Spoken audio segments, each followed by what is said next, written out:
basic premise of the show is that Rip Hunter, who's a time traveler, comes from the future and gathers this group of heroes and villains for a mission. The future depends on them.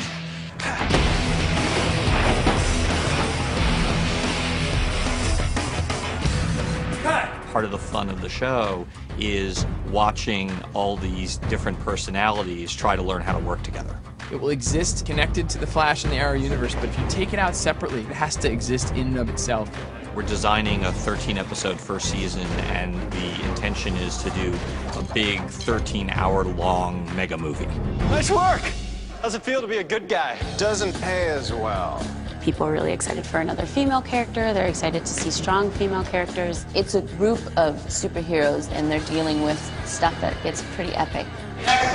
Visual effects will be at the same standard of all of our shows. That will be both a mixture of high-level stunt work and feature stunt work mixed with high-level visual effects. As big as the other two shows are, as Arrow and Flash are, we have to go even bigger. Arrow is all about saving Starling City, and Flash is all about saving Central City. This is the first show that we're doing that's all about saving the world. It's going to be exciting, it's going to be thrilling, it's going to be funny, it's going to look huge.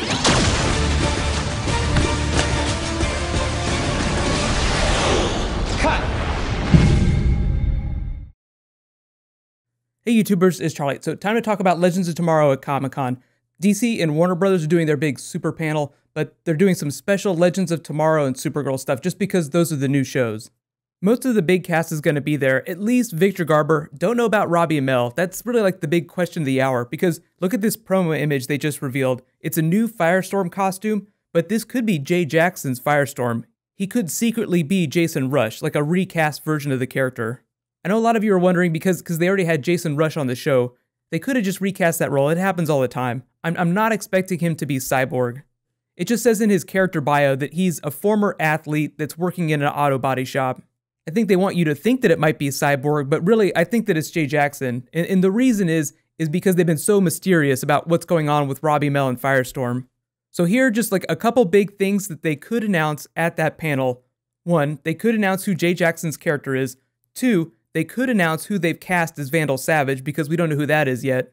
And 3, they could explain how the show is going to tie in with Arrow and the Flash specifically. We know that there's going to be some villain crossover because Grant Gustin said that in the first episode of The Flash Season 2, we learned who the villain was really quickly. Like he would arise out of that big shitstorm in the sky, and it would cross over with Legends of Tomorrow. So we know that crossovers will not be limited to the hero characters. We're going to see the big bad from The Flash go to Legends of Tomorrow. That doesn't necessarily mean that it's Vandal Savage, but it could be. He could be the big bad on The Flash.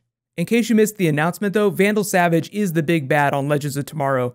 That's a TV show. I know some people are confused as to whether or not it's a movie or a TV show. It's a 13-episode TV show. The narrative structure shares a little bit more in common with serialized shows like Daredevil on Netflix. Like you're meant to consume them as one giant movie. Mark Guggenheim, Andrew Kreisberg, all the producers are just calling it like a 13-hour mega blockbuster movie. Given that there's going to be so much crossover between all 3 of these shows, I definitely think that you guys should watch Arrow, Flash, and Legends of Tomorrow. Now, Legends of Tomorrow won't air till 2016. It's basically going to start in January whenever Arrow and Flash come back. That's actually something that I'm really hoping they announce at Comic-Con. What day it's going to premiere, and what day during the week that it's going to air on.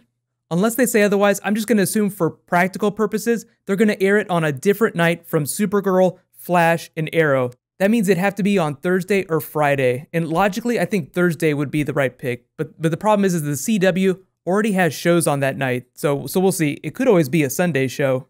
One of the coolest things that they've said about it recently is that all the heroes won't necessarily stick to the plan as they're jumping around in time trying to fight Vandal Savage. They'll try to use time travel to their own benefit. You have to remember that even though this is kind of like TV Justice League, this isn't the Justice League, and they're not like in their final boss form. They're still baking in the oven, so they're going to make a lot of derps, especially when they have the power of time travel. Remember that speech that Captain Cold gave to Barry at the end of Season 1 when he double-crossed him? I'm a criminal. I hurt people. So yeah, as much as he's going to be an anti-hero during Legends of Tomorrow, I think that he's definitely going to try and misuse time travel. That's really where like Rip Hunter comes in. He's the person that's in charge of fixing all that. I can see it now. Captain Cold tries to steal Rip Hunter's time machine. Rip Hunter goes crazy on him. Rip Hunter's actually, he's been pretty dark in the comics before. Booster Gold has always been like a fairly, funny, light character. Rip Hunter is like the darker version of that. And he's actually Booster Gold's son for people that haven't read the comics. But they'll be telling a whole bunch of other stories inside this Vandal Savage story. The only other thing that's been confirmed about it is that in the first episode of The Flash Season 2, Firestorm will still be fused. Robbie Amell and Victor Garber will still be Firestorm together.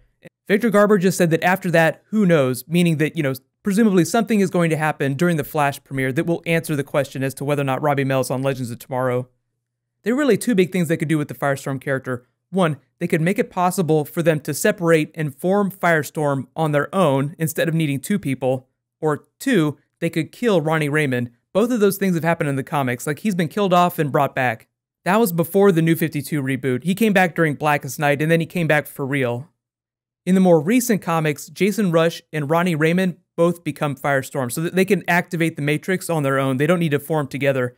But when they do, it forms this giant Transformer combiner Firestorm.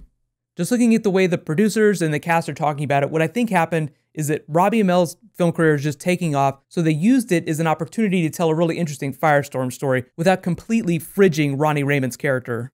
Just remember, there's no such thing as true death in the comic book world, especially in the Arrowverse. Usually the reason you don't see actors come back, like Huntress, the reason we haven't seen her come back, is just because she's too busy.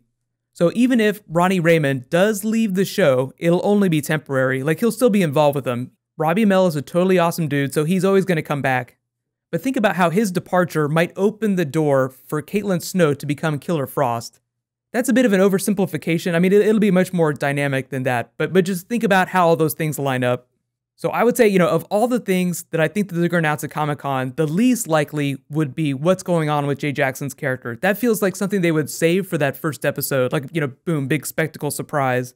So here's my big question for you guys. What are you hoping that they announce about Legends of Tomorrow at Comic-Con? Like, who the actors are, who Vandal Savage is, or do you think that they're going to show a new trailer? The only reason I don't think that they're going to show a new trailer, they might show a little bit more footage, but not like a full-blown trailer, is because they've just started to shoot, so they probably don't have enough footage yet.